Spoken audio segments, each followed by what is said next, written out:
next panel, which is on carbon and biodiversity. Are they compelling bedfellows or competing for the same capital?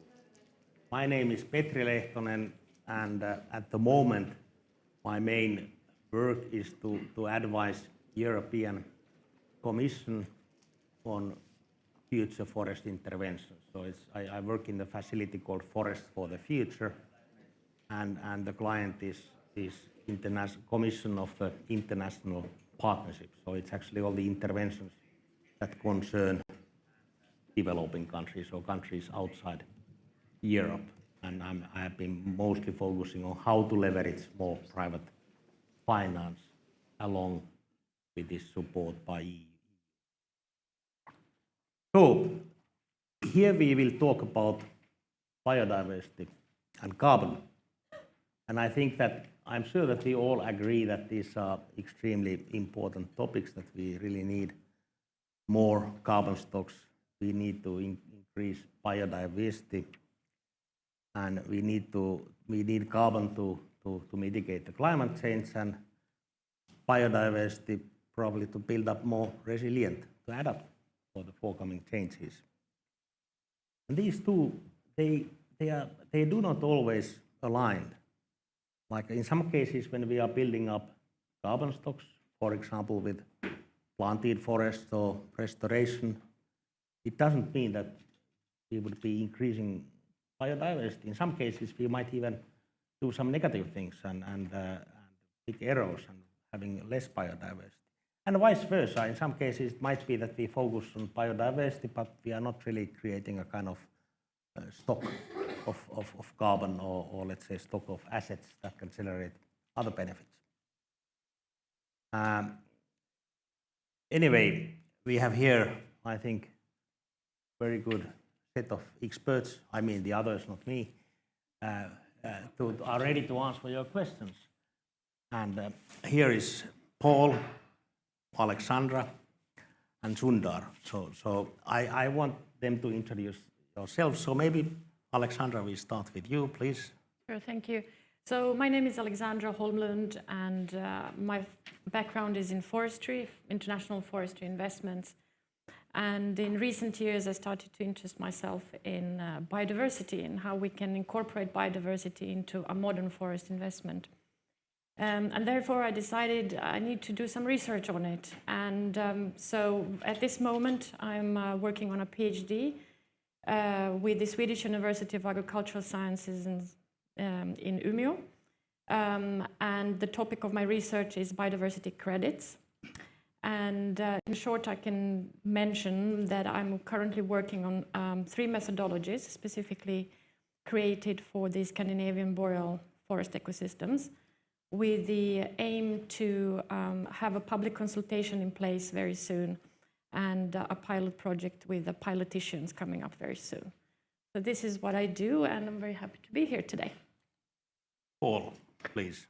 Thanks, Petri. Wonderful to be here also with these panels. And I have to say thank you to the CM team. This is really a wonderful conversation. The volume out there, outside, was extraordinary. So I'm Paul Chatterton. I lead the Landscape Finance Lab, which is a spin-off from the conservation organisation WWF. I worked for 30 years in conservation. We built the largest forest and carbon programs on the planet in DRC and Indonesia, 14 million hectares each.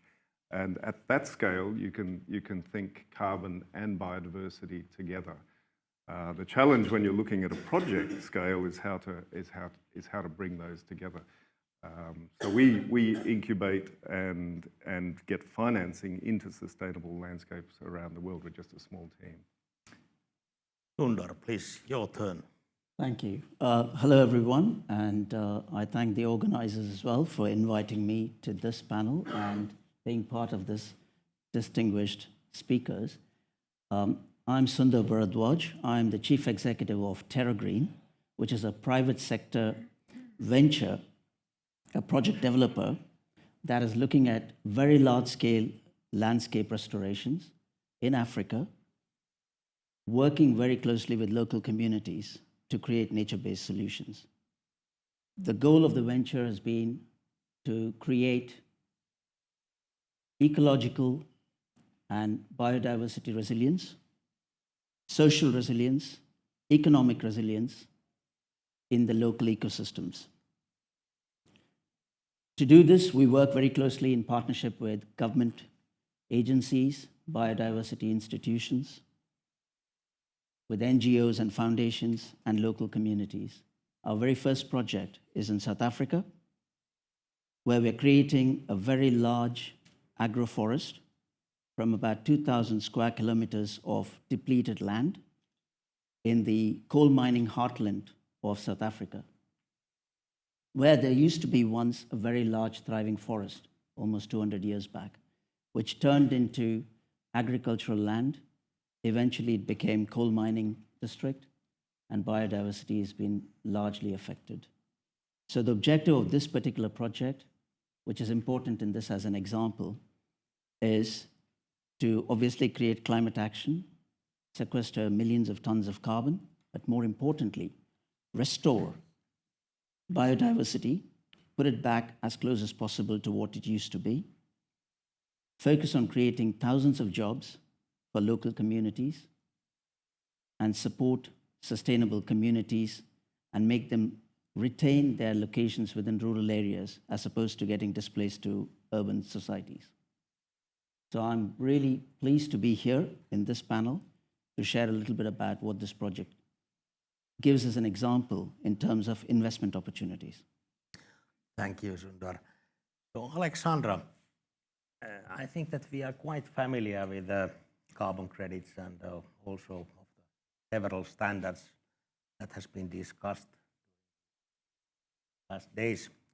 So, do we need biodiversity credits? And if so, why do we need them?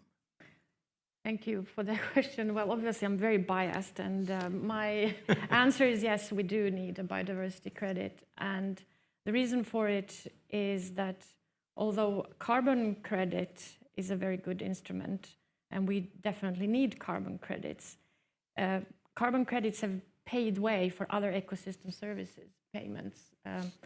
And we all accept that there is a need for carbon credits, but carbon credits don't describe biodiversity and efforts that we make to improve biodiversity. So that's one reason. And what we want to describe when working with biodiversity credits is how to express the biodiversity net gain and the efforts that we make towards that.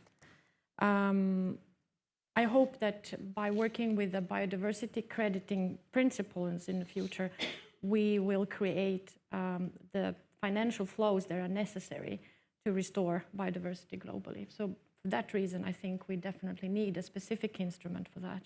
And also I can say that from the market, I hear that there is a big interest to do something with the biodiversity.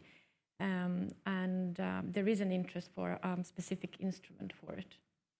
Okay, thanks. So, Paul, it's actually this biodiversity is quite complex matter. So what are the challenges when we talk about this topic? It's not an easy one, is it? Or it would have been done. I think, let's think about a case study. The Myanmar, the teak forests, they're low carbon. So if you're a carbon developer, you'd replace them with eucalypt or some other forest, if you're just looking at carbon. But these are also one of the only the 13 places on Earth where you find tigers. So do we want to replace those forests, low carbon forests, with eucalypts and lose the tigers? I think we can do both. That's absolutely the case. I've just come back from Scotland. We've been touring around the north of Scotland with the head of national parks for northern Scotland. And in the 80s, there was tree planting exercises all over Scotland. And they weren't coordinated, they weren't thinking about nature, and now they're ripping those out. It's really actually very good to see all of the restoration, forest restoration programs and peatland restoration, but the challenge is still to put all of these together. I think one of the first things that we have to be able to agree on is definitions. what is biodiversity? Let's be really clear that biodiversity is right things in the right place. It's the complexity of life from genes up to ecosystems, the flows of genetics across a landscape. It's a very complex thing, but it's basically what's there. What are the right things in the right place? Weeds are the right things in the wrong place. So let's be clear about that. Crops are plants and livestock are plants and animals that we put in a place to produce benefit for us. Now, biodiversity and crop diversity, livestock diversity, they're two really important concepts, but they're not the same thing. So let's keep those together. We want to get as much diversity in crop and livestock systems, and we want to have as much diversity in nature. We do need to keep these separate conceptually and work out how to put these together. In a landscape approach, 3 zones, a protection zone, a production zone, and a regeneration zone is a way to conceptualize that. Petri. Thanks. Sundar, you are like a field guy here, so you have practical experience with your project. So can you give an example how we can increase biodiversity in an investment case, and how critical actually this, let's say, how critical you see the foreseen revenues from biodiversity when we think of the success of this investment? Okay. Before I answer that question, I think it's probably good to just build upon Paul's point, which is biodiversity is very critical in terms of understanding what we mean by it and the relationships between humans, communities, and the ecosystems in which they operate. In the last couple of days, I think we've spoken a lot about the why. I'm just going to re-emphasize it, especially from a biodiversity standpoint rather than just a carbon standpoint. If you look at all the published information, what we observe is that over the last 50 years, we have lost 60% of the animal species that have been recorded. And that's only about 2 million animal species that we have as recorded. And there's close to about 15 million. So we don't know what hasn't been recorded. Secondly, what we observe is that climate change is accelerating the loss of biodiversity. And this has a knock-on impact on ecosystems and livelihoods for local communities. So the complication is just out there right now. And we also know that within the next 20 to 30 years, 1 in 2 people in the world are going to be in a water-stressed area. And South Africa, where we're doing our first project, is no different. It takes on board all of these sort of challenges that we're talking about. But what is important is, when you put that into context, we're going to have to figure out how do you work with local communities, recreate or restore biodiversity while creating a commercial venture that allows you to create livelihoods and ensure that economic progress is happening. So what we've looked at is how do you make communities take ownership and be part of the shareholding structure, the key stakeholders within the venture we're creating?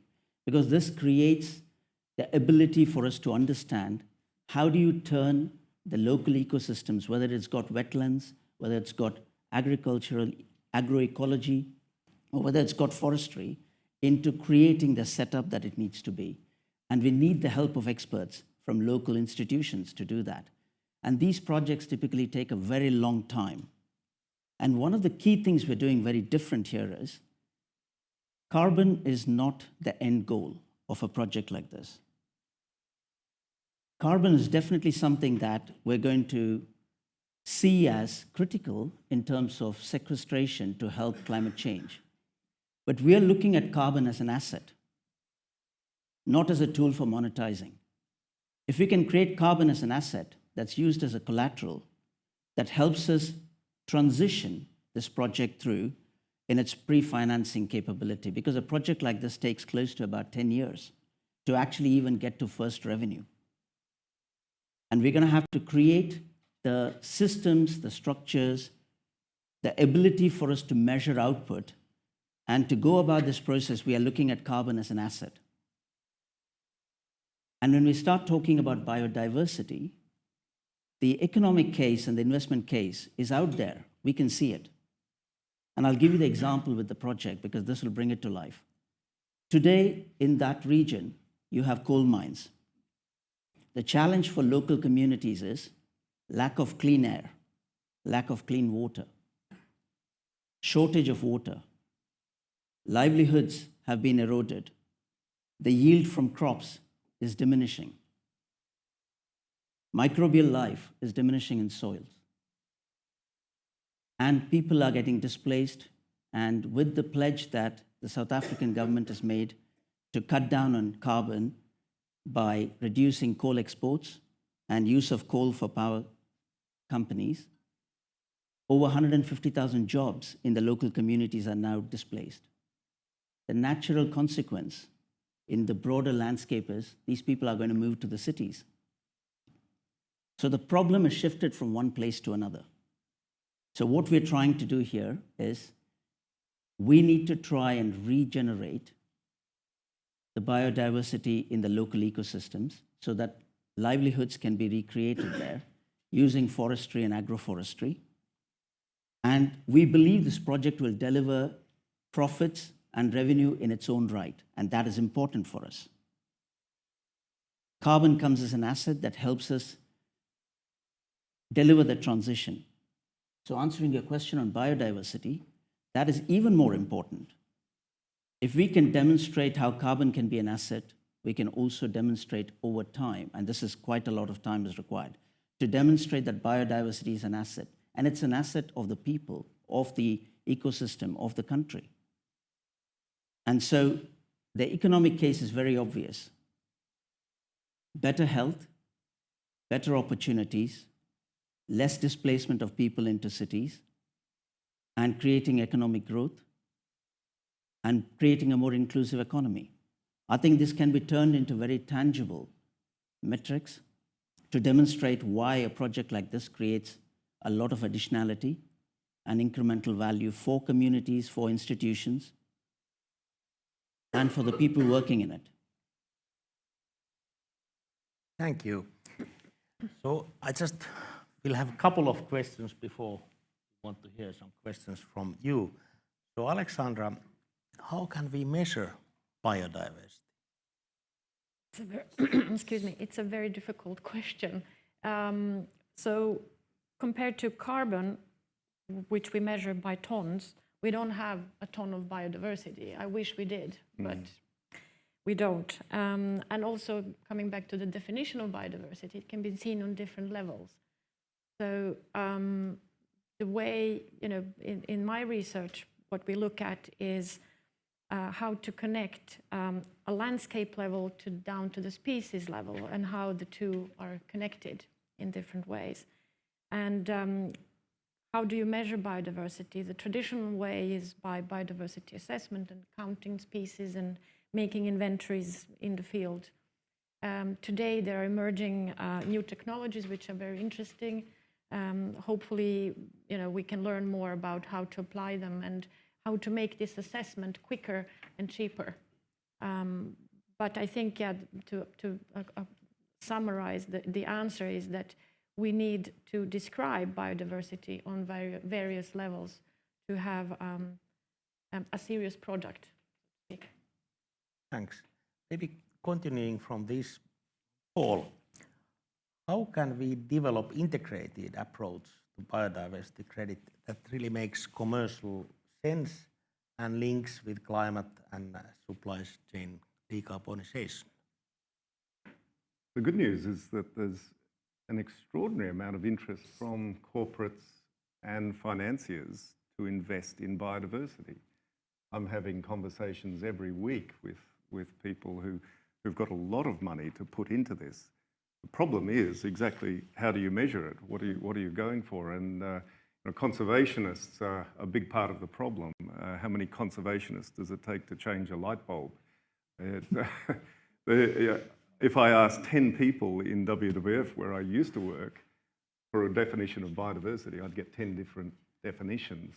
But I think what's starting to happen is that we're getting towards some simplicity, and we had a lovely conversation this morning about this.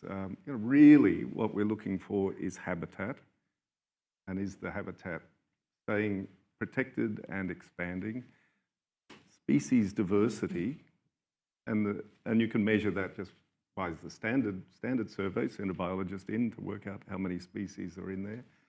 But the good thing is that there's this new technology, eDNA technology, where you can just go and sample the water in a stream coming down from a landscape, and it'll tell you how many bird species are there, how many plant species, how many animal species. It's extraordinary stuff, and it's cheap. So just on those three measures, you've got an ability to measure biodiversity across the planet. Now, we all have to agree on that, on a simple set of metrics like that. And then there's a whole set of other things that we have to consider also. The key thing, though, to remember is that nature does not work at the scale of projects. Nature works in landscapes, in catchments, in migration systems. So you've got to take your project and think in the larger scale. There's some really interesting methodologies that are starting to develop now. Gold Standard has a new value change methodology that encourages corporates who are decarbonising their supply chain to think about their supply shed, their production area, and join together with other corporates to do a much better approach to measuring carbon in their supply chain and the decarbonisation they're doing. It's much more effective to do it with other partners in your supply shed. But the same should be true for biodiversity. And I like very much what Sundar's saying. We're giving a value to carbon. Well, that's now becoming an asset. If we can give a value to biodiversity, that becomes an asset. And of course, our crops and our livestock and our other production systems are an asset as well. So if we see this as an asset system, as a single asset system, that's a very different way of looking at the world. But I think that's what's emerging right now. That's what corporates and financiers want to see. So. Okay, thanks. I think now is a good time to hear if you have some questions. Please. Maybe you tell your name briefly. Thank you very much. My name is Sarah Clausen. I'm with New Forests. Alexandra, I think the work that you're doing is really interesting. I think you're on the cusp of something. You talk about a public consultation you're undertaking. Can you talk a bit more about the methodologies and how willing you will be to share that globally so others can learn from the work you're doing? Sure.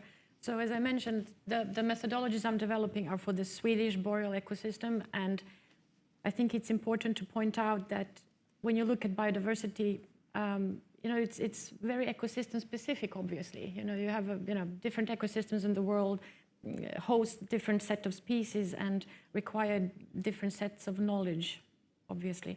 So the public consultation that is going to take place very, very soon. I hope to be able to launch it end of this week, beginning of the next. And the question I got from you earlier on, Paul, is according to which standard, you said. And I said, well, there is no standard. And so I'm just inviting whoever wants to take a look. It will be open source, to come and read and comment. It's a work in progress. It's nothing is set in stone, and I and everybody else is learning from this process. But the hope is, the plan is that the process will be going on for a month, after which there will be some analysis, obviously, going on of the income comments and so forth. And we will have a pilot project with the pilot issuance during autumn. That is the plan. And so if I'm able to verify that we can have a product like this, then I believe by joint forces with people in this room and elsewhere, we can then easily translate the system from the boreal forest ecosystem to any ecosystem in the world. But then I think we need to have a conversation about biodiversity credit standard. maybe a global standard. I think that's probably a topic for next conference. Yeah. Okay, any other? Yeah, please.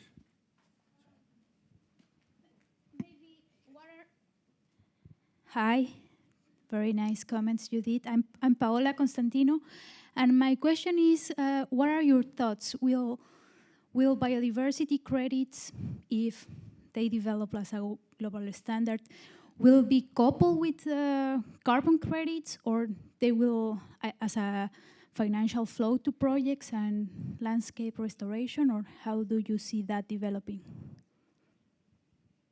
Maybe we can take another question so that. Fine. Here is one, so let's take 2 questions. Hello, Lorenzo Mandias from Shell, nature-based solutions.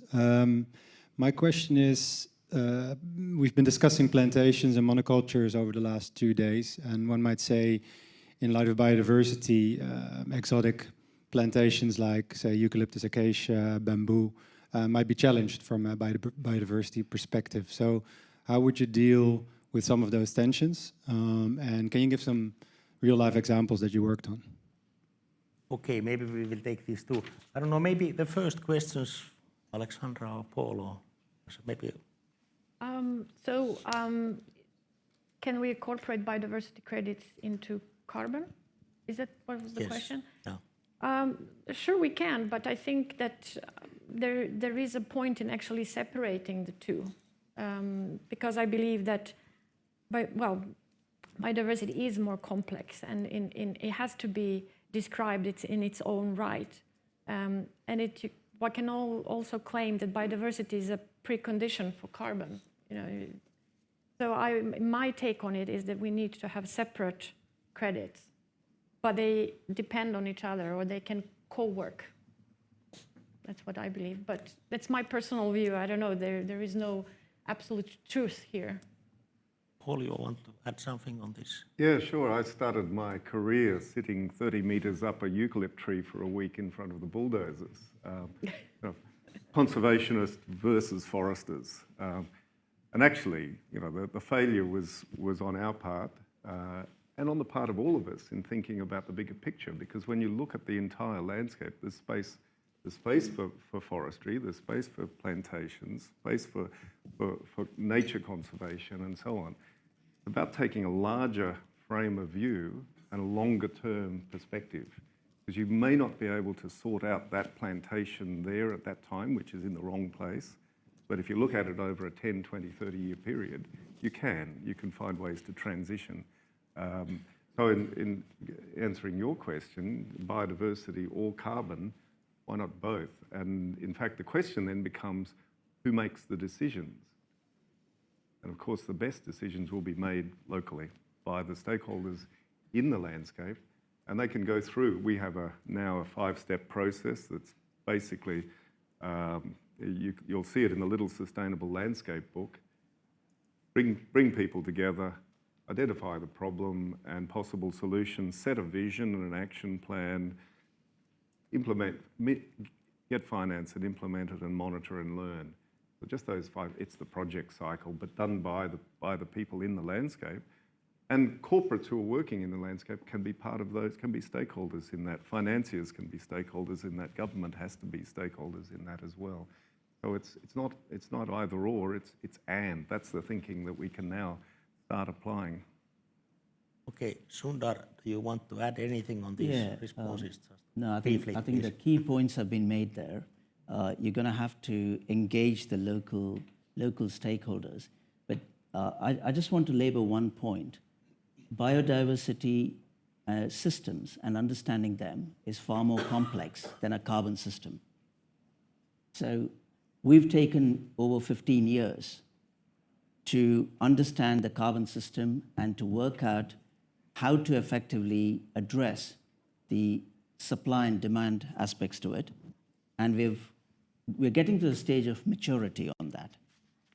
We should not rush into the biodiversity system just by trying to issue credits. There needs to be more work done. The reason I say this is, you have the benefit of leapfrogging, taking the lessons from the carbon system, but it's a far more complex matter when you talk about biodiversity, and it matters which local ecosystems we're dealing with. Hence, it is important that we don't trip and fall over and then discredit the entire process that we are trying to set up. It is important. Biodiversity credits will play a far greater role over the next 5 to 10 decades. But what is important is we don't rush into it without understanding how this matters to the local communities that we deal with. Thank you. I can see two questions. I think that you were first here, and then there is second. So, if we go here because of the mic. or Hang on a second. If we just go here because of the mic, because otherwise people online can't hear. Sorry. We'll come to you in a sec. Here you go, Stephen. okay, we'll have these first, and then you will have your questions. Hyvä huomenta. Stephen Ramage from Group on Earth Observations. Maybe I missed it, but I haven't heard anyone talk about the TCFD or TNFD in the last couple of days. And we work with the CBD, the Convention on Biological Diversity, and I know that they're putting together a framework for evaluation and linking that to the Task Force on Nature-related financial disclosures. So I'd just like to ask about that rather than, reinventing other things. Thanks. I can take that first. Yeah, we can have the second question, I think, and handle it related. Hi, Sundar, and I totally agree with you. And hi, Paul. The question I have is this. Now, I totally agree with the fact that you need to get the local communities engaged and you need to take them through a process, but all that costs money, and who's funding it? Then the second thing is, on the one hand, you say that the biodiversity is going to take forever to get there, but on the other hand, we have about a few-year window before it all starts to collapse anyway. So are we all going to just sit around talking about this stuff, or are we going to actually mobilize some actual financing to facilitate people who are actually doing something on the ground to do a job? Yeah. Because I'm a developer, and I'm from Sri Lanka.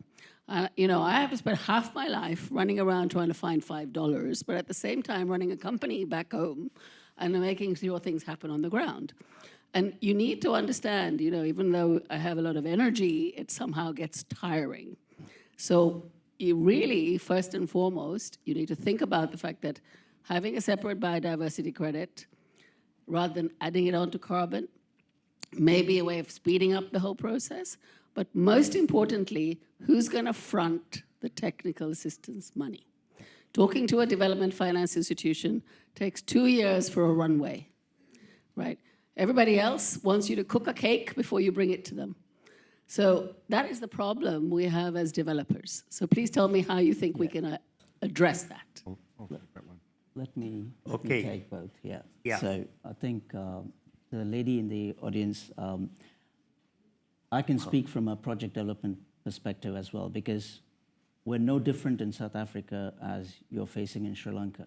There isn't money there, and we have to go through a methodology which allows us to create blended finance ability, but our challenge is very clear. How do you get to TA? But before I answer that, I'm going to link the 2 points. We're talking about ecosystems and landscapes which are natural capital. And what we have to do is, we've already reached a stage where governments and accounting systems are willing to treat natural capital in a way that can be monetized. People can put value on it. So that's an important dimension, which is what the new standards of TNFD and TCFD do. And I think that is here to stay, and we're going to have to work through that mechanisms. But when I say carbon can be used as an asset, this is one of the important mechanisms that we have to fund the transition. Project developers are challenged to demonstrate value of a nature-based solution when you can't see the revenue kicking in for at least the first 8 or 9 years. It doesn't fall into venture financing. DFIs will not touch us until they can actually see that there is a bankable model. And forestry is not a bankable model when you start to recreate or restore ecosystems. So you are challenged in that space. We've spent 2 years knocking on the doors of various organizations, funds, DFIs, corporates, and we're getting a lot of support, But you have to go back to thinking, where do you get the most support? We got the support of the communities. The communities own the land that we are actually going to work on. It's very different to some of the other conversations you might have heard today. We're not purchasing land. We're leasing land on a long period of time because the land belongs to the community. It belongs to the CPA, the Community Property Association. They own the land, they own the value and the wealth. But what we have to do is to allow ourselves to be part of that process. And in the process, you bring the DFIs in, you bring the people who can actually take your carbon as an asset and allow you to pre-finance that towards that transition. Ultimately, the project has to deliver benefits in its own right. So that carbon is not the way you actually deliver wealth in the project. But in the process, what you do, you create livelihoods and you're creating economic growth. And I think this is the journey we're having to go, and we'll happily talk about it offline. It is not an easy journey, and a part of this is how do we align objectives across investees, funds, fund managers, DFIs, project developers, and the likes. And Paul, you wanted to add something, but I think that we have only like 5 minutes left if I read the organization. Please, Paul. I think this is a critical question. We have exactly the same problem with the landscapes that we work with. I mean, we're working with about 18 across the world. The first 100,000 is much harder than the 100 million. And partly it's because these are very disaggregated finance types, and you have to run around, as you say, to all sorts of different people. We need a model that integrates this. And for me, the model, I take inspiration from the model of the railways in the 1840s. George and Robert Stephenson created the railway, the Darlington-Stockton Railway. But what they really invented was the railway company. They created something that brought together the engineers, the financiers, and the politicians, and that allowed investment equivalent to the GDP of the UK within 10 years. And 20 years later, they had 10,000 kilometres of railways built. Now, how can we create an integrated model for carbon, biodiversity, and production finance that brings it all together simply, that gets that takes a loan on the future investment and pays for those early development costs and get these things rolling out? It should be like the railways were in the 1840s. And very keen to work with anyone who wants to help us to design that model of a landscape investment facility. Thank you. I want to ask from the organizers, do we have any virtual questions? We do have some virtual questions, and I will read them for you. Yeah, because actually our system does not have any battery here. So. Yes. So, how do you price biodiversity from X business as usual to Y improvements? What is the current strategy? If we take in consideration all the externalities that could improve or add cost to the landscape, which framework would you suggest? That's from Pedro online. You want to take, Alexandra? Oh, I can try. It's another very difficult question. What we know how to do, we can price the cost of destroying biodiversity. That can be priced. We can also price, a rhino apparently, and a tiger. But it's more difficult to price a slug or something else that nobody thinks about. When looking at biodiversity credits, we know what we have to do to improve a certain ecosystem environment for species to thrive and to live in. But we really need a market here to actually set the price of the product. So I would say that will the market determine. Okay. I think that we can still take. I think we've got one more question online. One more question. And then we'll go straight into the next session. So okay. This has been upvoted a few times. Anybody? So what is the time frame for these technical solutions to become mainstream, critical to scale up interventions in corporate supply chains in measurable and impactful ways? Also, what advice do you have for corporations while we wait for the mainstream, the measurements to become readily available? Will I have a go at that? Go ahead. You want to try? So you have to decarbonize your supply chain if you're a corporate. There's a great story in also investing some of that carbon money in biodiversity conservation. If you can be helping to bring back the tigers in Cambodia, that's a great story. So bring together your carbon and biodiversity teams, have them work on this. Think about production as regenerative production, not just as production. So that's reframe the way that you're doing this, and so many companies really are. And pro-biodiversity production. How do you invest in your cocoa or your rice in a way that generates further value? Even in rice fields, you can increase the biodiversity. You can bring fish back into the paddies, and that brings a whole lot of other things. So there's many ways of doing it. There's a lot of discussion, and that's a good topic for the next conference, I think. Yeah. And sorry, may I just add Please. a quick addition?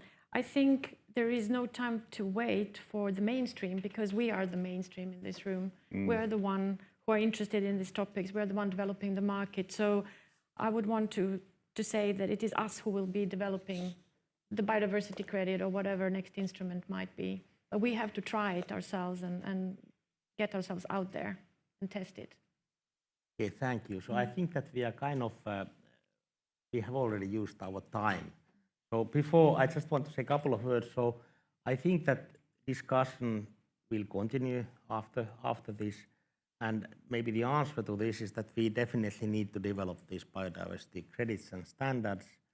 Even it will take some time. We can have good lessons learned from carbon standards. And maybe kind of interesting thing is that maybe when we are creating the assets, carbon biodiversity can serve as a collateral. So it will be a basis that we are creating sustainable assets that can generate then other benefits, other products. And also I think that when these biodiversity credits will kind of serve as an incentive, probably we also need other incentives urgently to kind of build up this kind of capital. So I think that's more or less what we get out today. So I want to thank you very much, and sorry about the time limitation. Thank you.